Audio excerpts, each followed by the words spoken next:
let Trump be president. They protested him. They called him names. He won anyway. They impeached him twice on ridiculous pretenses. They fabricated a lot about what happened on January 6th in order to impeach him again. It didn't work. He came back, and they indicted him. It didn't work. He became more popular. Then they indicted him 3 more times, and every single time his popularity rose. So if you begin with criticism, and you go to protest, and you go to impeachment, now you go to indictment, and none of them work, what's next? I mean, graph it out, man. We're speeding toward assassination. Obviously, permanent Washington, both parties have decided that there's something about Trump that's so threatening to them, they just can't have it. I don't know where it's going, but there's a collision that's clearly imminent. And by the way, the president is senile in a way that's impossible to deny. Biden's not running the government, so I don't know, man. I've never been this worried about anything as I am about where this is going. All right, so guys, let's get into this, what happened this weekend. I spoke to President Trump this morning. He is, I'm telling you, in unbelievably good spirits. He's a warrior. I think I let him know on your behalf. I told him we have a really large MAGA crowd out there that listens to our show. And I said to him, you're all proud of him. I said to him, you got, nerves, man. You got balls of steel. I didn't know any other way to say it. And I'm telling you, he's in good spirits. I have some breaking news about this catastrophe that happened this weekend, because that's what it was. Number one, I have from sources that very few people who were at that event, who were post standers, who were security personnel, very few were actual Secret Service agents.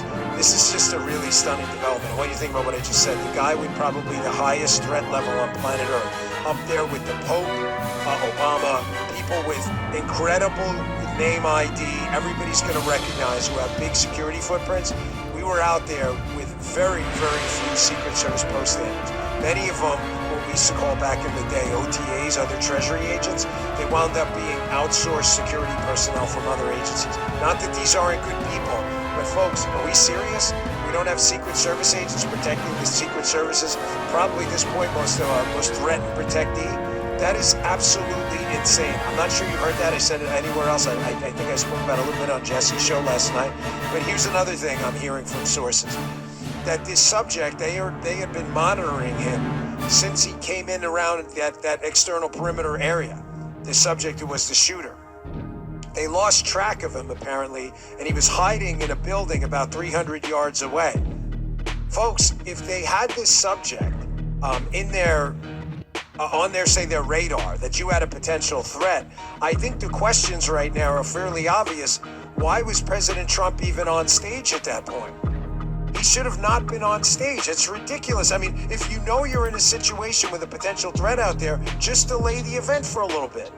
I mean, listen, we've got to talk candidly about this stuff. Again, I don't want to hear about Monday morning quarterbacking anything. This isn't a freaking football game, man. This is the life of the President of the United States. This isn't a joke. I saw some guy online talking about how, people make mistakes. We don't get to make mistakes. What are you talking about, make mistakes? This is the Secret Service. There's no opportunity for mistakes. Do you remember what the IRA said, the Irish Republican Army, when they said with Margaret Thatcher, when they missed her with the bomb plot? They said, you guys got to be lucky every day. We only have to be lucky once. Here, law enforcement telling ABC News that moments before the suspect fired shots at former President Trump, a local police officer says he confronted the gunman. There's some reporting that the officer actually got up on the roof where the gunman was. But then that officer fell when the suspect turned toward him and pointed his weapon at him. Authorities believe the shooter then turned back and started firing at the former president. Here's our Chief Justice correspondent, Pierre Thomas, now.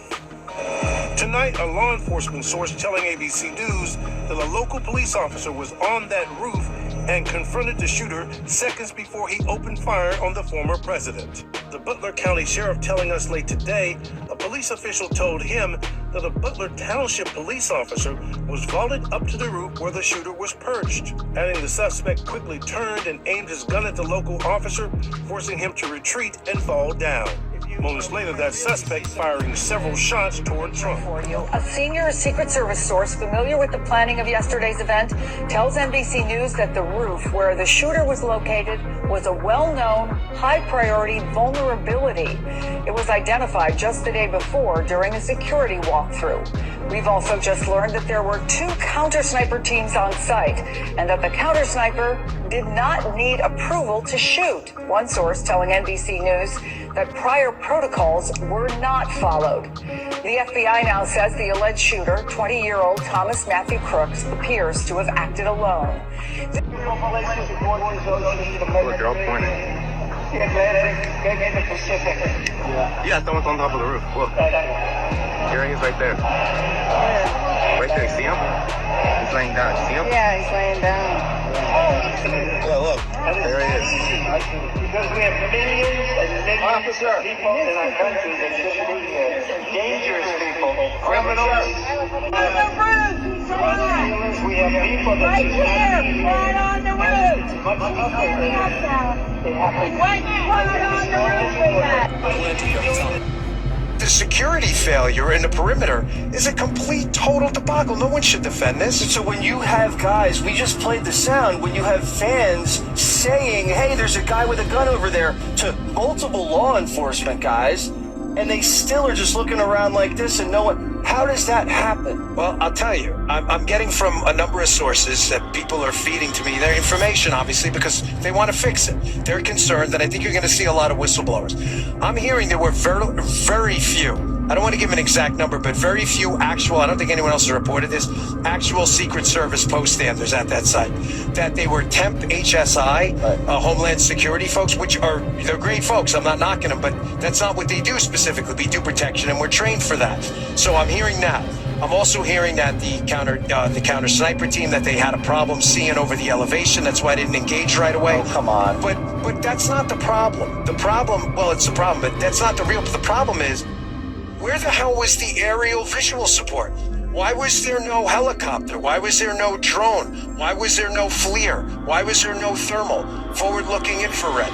How the hell is the crowd acting as the freaking counter-surveillance operation? I know, if that's the best asset you have is random Trump supporters telling police that there's a guy with a gun, what technology are they deploying? They're bragging about they have all this new technology. I didn't see it. The security... Missed that! You don't miss those! Come on, man! We don't miss those! One shot at greatness! To be mentioned in the history books! Did you miss the shot?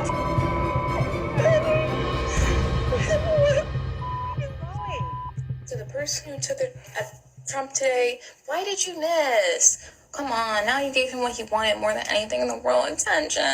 We're losing this election, like. I just found out about this. It just happened. I haven't even had a second to process. You're telling me somebody finally had the balls to bring a pew-pew, and he missed! We were a second away! We were a centimeter away from half of the problem being gone, and you missed! There was a white man attached to that trigger. I know it! We were a centimeter away! Oh! We're not even sending our best to assassinate. Because what the hell was that? Lee Harvey Oswald would never be. John Wilkes Booth would never. Today was like this close to being the best day ever.